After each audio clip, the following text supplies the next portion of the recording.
Hey everyone. So tonight's lesson is going to be in regards to free response questions. One of the big pieces that we need to kind of master before we get to the exam is how to answer a free response question. Just for the record, a lot of you are great writers, but in psychology, the style of writing on the FRQ is unique in that it doesn't involve a lot of flowery language or really anything that you've been taught these last several years on how to write. So if you're taking AP English with Mr. Hopkins, the style of writing that you're going to do for him is going to look a lot different than the style of writing you're going to do for me. So there are basically 5 major areas that you want to be concerned of when you go to sit and write a free response question.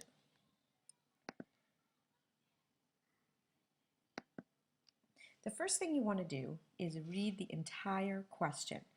Read the root of the question, read all of the subsections or bullet points to the question before you even put your pen to the paper.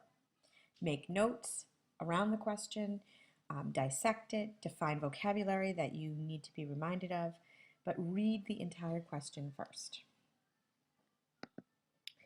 Secondly, you need to determine how many points the question is worth. Generally speaking, an AP free response question in psychology is anywhere between 8 and 11 points, with an average of probably 9 points on most questions. In the beginning of the course, you won't have as many sometimes because we simply don't have the content knowledge. So most of the questions you'll see will have between 8 and 11 points with an average of 9. So determine how many points it is so that you know how many concepts you need to address in your writing. So this is something that might kind of rub you the wrong way or go against the grain of everything you've learned for the last 10 or 11 years. But you don't need an introduction or concluding paragraph. It is appropriate to do an introductory sentence and a concluding sentence. The reason for this is because you don't want to waste the time and you're not going to address any points in your free response question in the introduction and conclusion. The other piece is they're not grading you on how well you write, really. They're grading you on the content. So yes, do an introductory sentence, do a concluding sentence. It will help get you started kind of writing, and it will make it seem a neater piece to it, but you absolutely do not need it. Here's a tip as you begin to write the introductory sentence. Please do not restate word for word any portion of the question. This is very 7th grade, though it's a great tool for a middle schooler learning how to write. You are AP seniors and you need to be able to synthesize what the question is asking in your introductory sentence or in any part of your answer.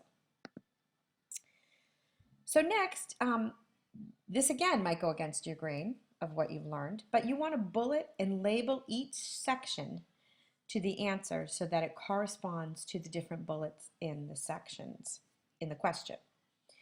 So make sure though that those bullet points are in complete sentences, and we'll go over a few examples so you can kind of get an idea of what it's going to look like. But basically, if you have 4 points that you need to address and they're listed as A, B, C, and D in the question, you're going to write A and then the answer in a complete sentence, then B and then the answer in a complete sentence. This will help to establish context for both you and the reader.